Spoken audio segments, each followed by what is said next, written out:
Hello everyone and welcome back to Law and Court Cases and another episode of my true crime series.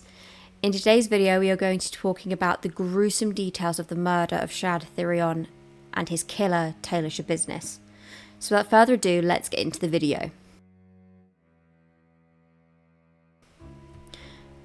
I'm going to give you some warning. The context of this is very gruesome. No details are spared when they talk about the dismemberment of this poor man's body, and as a result it's going to be very wordy because I'm simply stating facts as produced for the court. On February 23rd, 2022, Shad Thyrion, a 24-year-old American man, was murdered and dismembered by his lover Taylor Schabuisness. Thyrion's severed head was discovered by his mother Tara in a bucket in the basement of their family home in Green Bay, Wisconsin. Other body parts, including Thyrion's bisected torso, was also in a storage tote, later discovered by the police. Tara gave evidence that on February 21st, 2022 at around 9:30 p.m, her son was picked up from her home by Taylor Schabuisness, with whom he had a sexual relationship. The couple, joined by a friend, went to an apartment on Eastman Avenue and smoked cannabis. Schabuisness stated in her interrogation that she and Thyrion also smoked methamphetamine and injected trazodone at the apartment after the friend had left. The couple later returned to Thyrion's mother's home. From here, they went down to the basement and began engaging in sexual intercourse. Schabuisness claimed that they had engaged in erotic asphyxiation in prior encounters, and on this occurrence they had used metal chains. Schabuisness then proceeded to strangle Thyrion until he started to cough up blood. In her drug-fueled state, she continued until Thyrion was deceased. This took about 3 to 5 minutes of constant choking.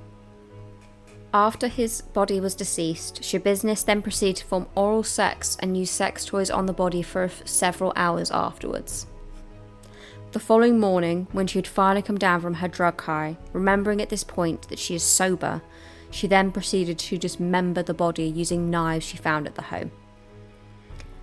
She positioned the body on the bed and beheaded it over a bucket and a storage tote to contain the blood. A cold, calculated decision on her part to add yet more evidence that she really was just that cold. She proceeded to dump the blood down the basement shower drain as a means to get rid of the evidence. She also removed the organs, including Thyrion's penis, and placed them in plastic bags, the tote and cardboard boxes, and the bucket. With body parts still remaining, she decided to take them with her, as the additional body parts, including a leg, were found later in a crock-pot box inside of her minivan. I believe her intention was to run, but with being such a high-profile case, the police found her later that day in her minivan. Her clothes were still covered in the blood, and her left thumb had been cut. She also had scratches on her arms, which she claimed were self-inflicted. I'm going to say that's probably a lie. She was arrested and charged with murder, mutilation of a corpse, and third-degree sexual assault on March 1st. Schabuisness early that year on January 3rd was convicted and sentenced of 3 months of fleeing, eluding, and obstructing police. It is unclear if she was on work release at the time of the murder. She had removed the GPS tracker from her ankle. Schabuisness' attorney, Quinn Jolly, submitted a non-guilty by reason of insanity plea on September 1st of 2022.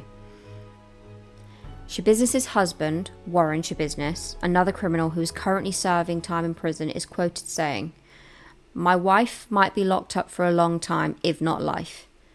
But what would the world community don't understand is my release date is soon. Either way, my prayers go out to my wife Taylor. She needs help mentally. Brown County Jail and the Brown County Circuit Courts are failing to understand this, nor do they even care. Yet what she's being accused of is serious. But that doesn't change the fact that she still has rights, and she still has a family / people who love her, no matter what the situation might be. Hopefully soon the court / jail will realise she needs help. People like to be nosy, I get that. People judge, I get that too. It's what the world does and will continue to do." He then continued to add, "Either way, I stand behind my wife, and for and will forever stand by her forever. Pretty hefty thing to claim to do when your wife is in prison for murder. But hey, I don't know their love life. On February 14th of 2023, Schabuisness attacked her attorney, Jolly, after he requested the trial date be pushed back so experts could determine her competency to stand trial. Schabuisness was tackled by a Brown County Sheriff's officer. No one was seriously injured. Around 10 minutes after the attack, Jolly told Judge Walsh he planned to file a motion to be removed from the case. This was approved. He was replaced by Christopher Froelich on March 3rd, who requested that Walsh recuse himself as his witnessing the attack could affect his ruling. Walsh declined. Forensic psychologist Diane Litton testified that Schabuisness told her that she had a thing with Jeffrey Dahmer a year ago. Although Jeffrey Dahmer was murdered by prisoners and fellow inmates in 1994. On July 26th, a jury convicted Schabuisness of first-degree intentional homicide, mutilation of a corpse, and third-degree sexual assault. On September 26th, Walsh sentenced Schabuisness to life imprisonment without the possibility of parole. Walsh said he had to protect the public from her. The crime offends human decency. It offends human dignity. It offends the human community. It really does, he said. Thyrion's father forgave Schabuisness, saying, "I believe everybody makes bad choices. Maybe not to this scale. It does no good to hate you.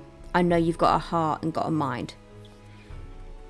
Bearing in mind at this point in the case, Schabuisness was sat there in sentencing with a spit cover over her face after her violent outbursts had elicited them to believe it was the only way she could be contained.